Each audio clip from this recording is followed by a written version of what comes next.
The world is on the brink of a major shift as the NTF announces a game-changing discovery that could change everything we know about technology and the future. Get ready for a journey through the cutting-edge advancements that will shape the next generation. This is a story you won't want to miss. Let's get started. NFT naysayers will have you believe the NFT bubble has burst. Michael Kondudis, an intellectual property lawyer, suggests that you should pay attention to these trademarks as they offer clues on potential use cases for NFTs and associated technology.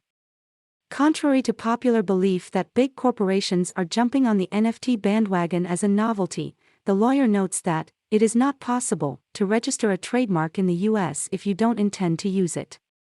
That said, just a month into the new year, several top-notch companies have submitted NFT trademark applications. Kondudis has been keen to bring these to the public's attention. So far, many well-known brands have filled out applications.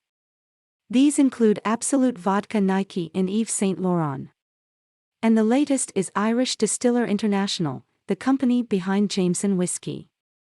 As recently reported, Irish distillers plan to use NFTs for virtual clothing, footwear, and alcoholic drinks. Also, they need a trademark for NFT trading software, trading marketplaces, virtual bars, and restaurants. Kondudis told Cointelegraph these trademark filings are reliable signals of future plans to use marks for the products and services listed in the applications.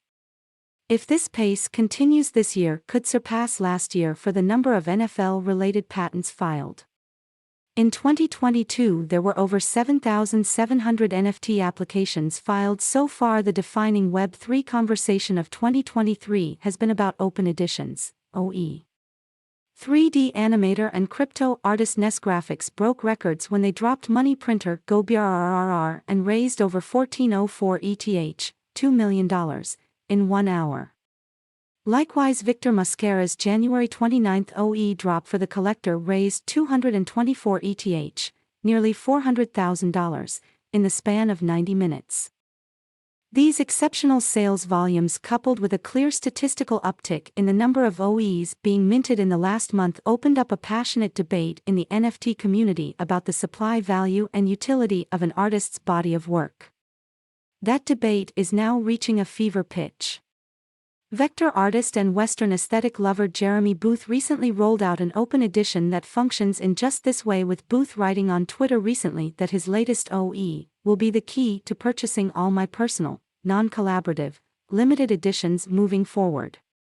In a sense, this type of open edition dynamic allows artists to implement their art as a kind of currency in the NFT ecosystem.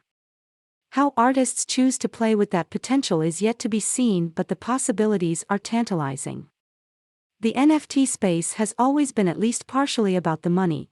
It's the reason Web3 proponents celebrate the blockchain's ability to help artists make a fair living on their work.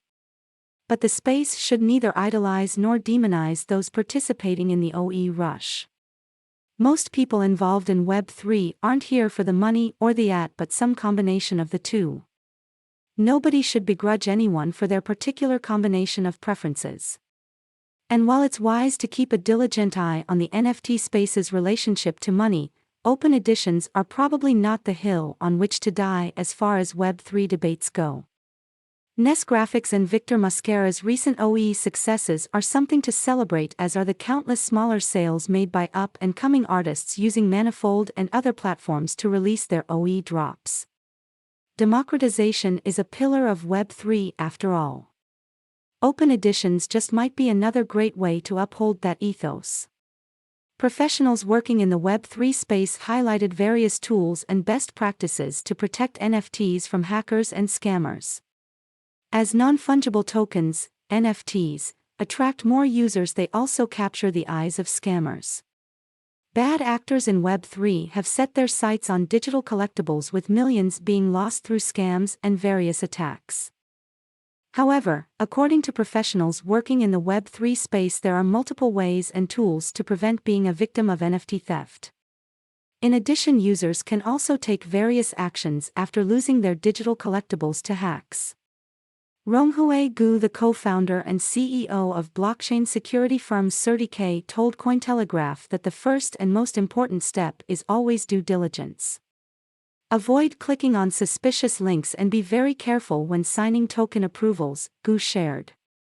Taking it a step further, the executive shared other best practices like periodically checking and revoking unneeded permissions and segregating NFTs into different wallets according to their purpose.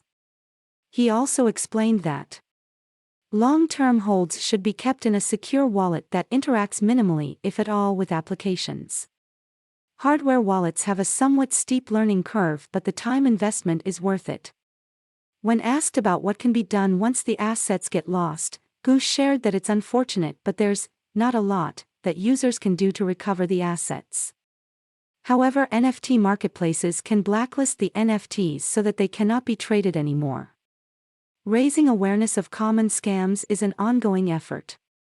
Educating users about the safest ways to transact and how they can minimize their risk is the first step, he added.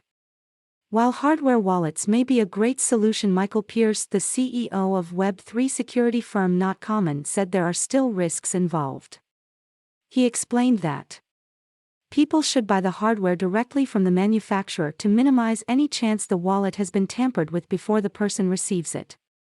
Meanwhile, if the scam or attack had already occurred, Pierce recommended that victims report it to databases like Not Common to help keep others safe and identify the scammer. If the potential losses are significant, the executive urged victims to take legal action if possible. Sorare seals partnership with the English Premier League to issue Ethereum-based digital player cards for its popular fantasy sports platform. Cointelegraph reached out to Sorare to clarify details of their latest deal, bringing the Premier League to the fingertips of football fans.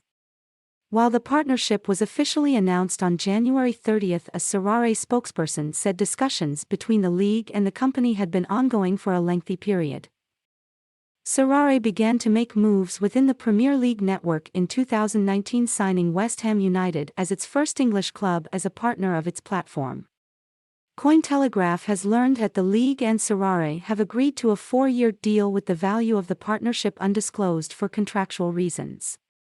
The company spokesperson also broke down the deal's structure, with Sorare making an upfront down payment to the league for licensing rights. From their digital card sales result in a percentage split between Sorare and the Premier League. Sorare mints digital cards of players from the Premier League on the Ethereum blockchain. The platform has long used ERC-721 token standard for its NFT player cards, which fans can collect and trade and use to play on the platform's free-to-play fantasy sports league. The Premier League digital cards will be available for initial purchase on Sorare before being available for trading on compatible marketplaces like OpenSea. The fantasy sports platform continues to be a proponent for connecting fans, players, and organizations with blockchain technology. For Sorare, this underlying technology is the means, not the ends, to connecting users with their favorite clubs, and we welcome it powering the next generation of sports fandom and entertainment. On January 14, 2022, French fashion house Hermès International sued artist Mason Rothschild for trademark infringement following the release of Meta Birkins, a collection of 100 NFT Birkin bags covered in faux fur in a range of colors and designs. Actual Hermès Birkin bags are notoriously expensive and difficult to get, making them a top choice for society's elite. To purchase one of these coveted bags, you must develop a relationship with a sales representative, establish a purchasing history, and demonstrate your appreciation and knowledge of the brand over time.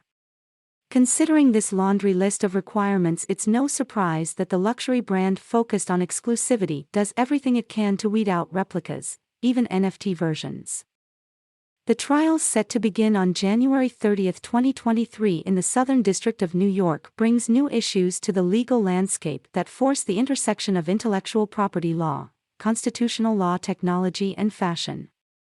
Stay tuned for more updates and breaking news right here on Headline Hub.